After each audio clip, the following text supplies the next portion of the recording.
भी ज़्यादातर आज के टाइम में आपके एक्सपीरियंस के मुताबिक जो भैरव बाबा जी या काली माता जी जिसकी भी सिद्धि होती है, सबसे ज़्यादा किस चीज़ की सिद्धि हुई? भी एक जो आपके पास कोई शिष्य आया, हाँ, जिसने पहले कभी कुछ नहीं किया, सही है। उसने स्टार्टिंग आपसे ज़ीरो से शुरू किया। यहाँ मैं एक चीज़ सबसे पहले स्पष्ट कर दूँ कि हम सही मायने में सिद्धि पाना कहेंगे किसे? उदाहरण के लिए कि एक व्यक्ति बगलामुखी या महाकाली की साधना करता है, तो महाकाली एक ऐसी शक्ति नहीं है जो 21 दिन में 1.25 लाख के मंत्र जाप से प्रकट हो जाएं।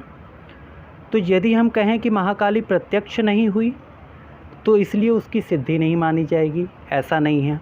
उसका मंत्र सिद्ध हुआ, उसकी क्रिया सिद्ध हुई और महाकाली की कृपा आई, उसके कार्य बनने लगे। अब वो जिसका भूत झाड़ देना चाहे वो झाड़ देता है, जिसका कार्य करना चाहे वो उसका कार्य कर लेता है। एक इस सक्सेस रेट की बात करेंगे तो ये करीब 70% तक चला जाता है। जो सबसे बड़ी असफलता का केंद्र सही में दिखाए तो वो है अप्सरा साधना, गंधर्व साधना, यक्षिणी साधना, इन योनियों की साधना। अब यहाँ सर्वोच्च शक्तियों में यानी कि 10 महाविद्या, महाकाली, दुर्गा, विंध्यवासिनी, हनुमान जी, भैरव, इनमें सक्सेस रेट सबसे ज़्यादा रहता है। दूसरा उनमें रहता है जो शमशान की सबसे क्षुद्र शक्तियाँ हैं, क्षुद्र का अर्थ है छोटी, जैसे कि प्रेत, भूत, ये चीज़ें जल्दी सिद्ध हो जाती हैं। लेकिन जो बीच का मिडल क्लास है, मिडल का मतलब यहाँ पे अप्सरा साधना की बात मैं कर रहा हूँ, यक्षिणी साधना की और गंधर्व साधना की।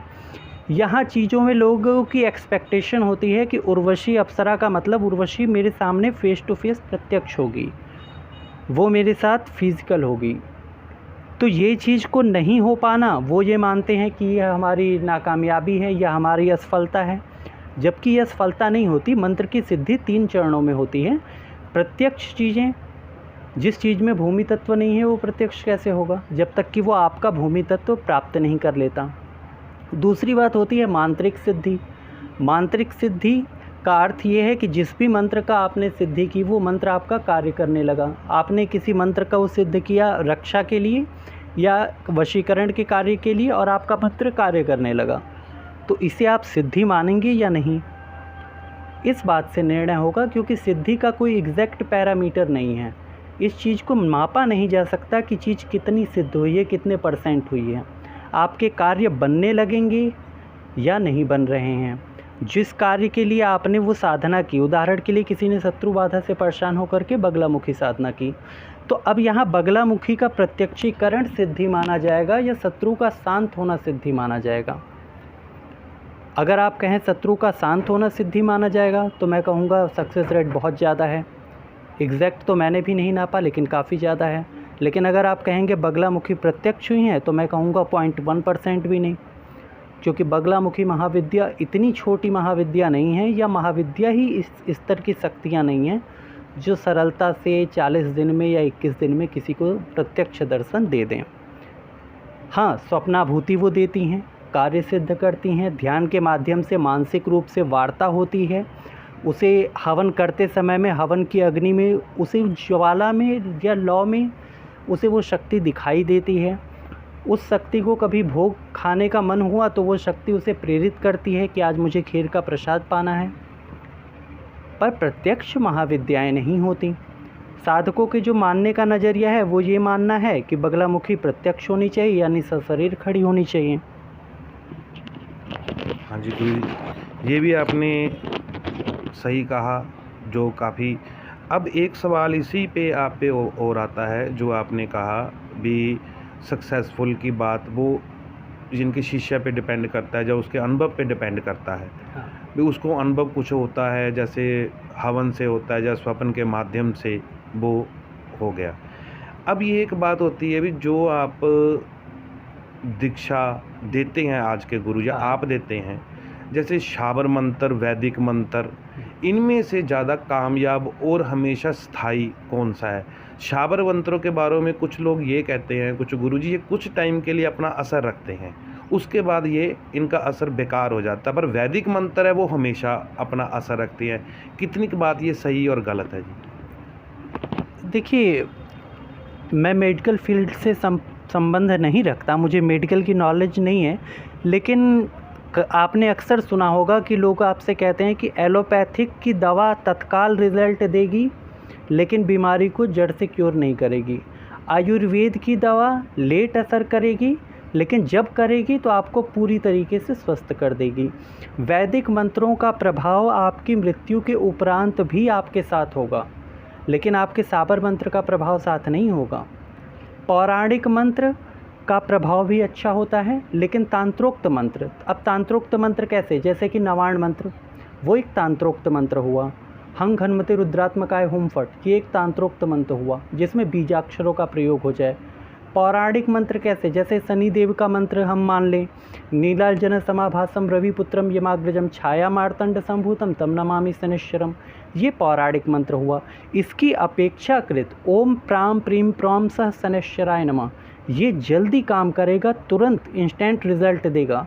पौराणिक मंत्र थोड़ा सा समय लेगा, इससे ज़्यादा लेगा, लेकिन जब देगा तो परमानेंट रिजल्ट देगा। तो जो आप गुरुजी दीक्षा देते हो तो ये आप शाबर मंत्र की, वैदिक की, प्राणिक की, किस मंत्र से दीक्षा देते हो? ज़्यादातर हमारे पास साधक आते हैं साधना करने के लिए, और एक हम लोगों में दीक्षा देने के लिए एक बात समझनी होगी कि गुरु भी एक नहीं होते।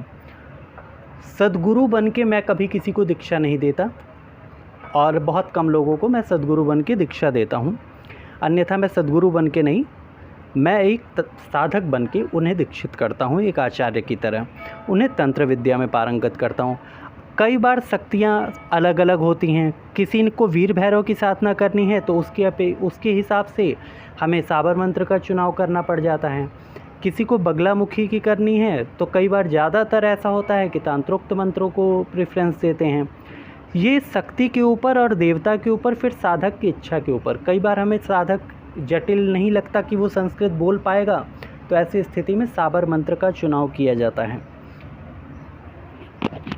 एक गुरुजी बात और, जो आपके पास कोई साधक आया, उसने अपना सिद्धि प्राप्त करी, मान लो आप बैठे हो जैसे यहाँ पे वाराणसी में इस समय, तो आपसे कोई आया उड़ीसा से, उड़ीसा से यहाँ से वो सिद्धि करके गया, तो रास्ते में कहते हैं जो क्षेत्रपाल का रोल है, हर जगह का अपना अपना एक क्षेत्रपाल होता है, तो क्या वो जो सिद्धि यहाँ से करके जाएगा तो बीच के जो क्षेत्रपाल आएंगे वो उसको रोकेंगे कि उनका क्या करेंगे? कई कहते भी उनको भोग देना पड़ता है क्षेत्रपाल को, वहाँ के जो जैसे गुजरेंगे।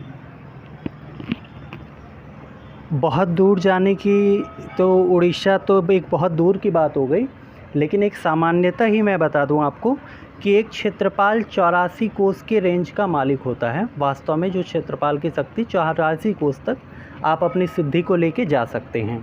84 कोस के बाद आपका एरिया बदल जाएगा, ठीक है।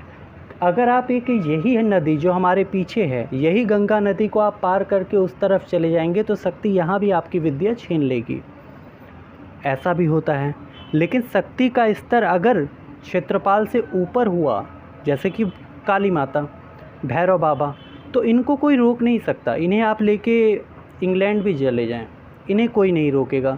छोटी शक्तियों को रोकेगा। इसलिए जब आप यहाँ से लेके उड़ीसा जा रहे हैं तो जाने समय में, जाने से पहले ही आपको यहाँ से लेकर उड़ीसा तक के सभी क्षेत्रपालों का पूजन देना होगा।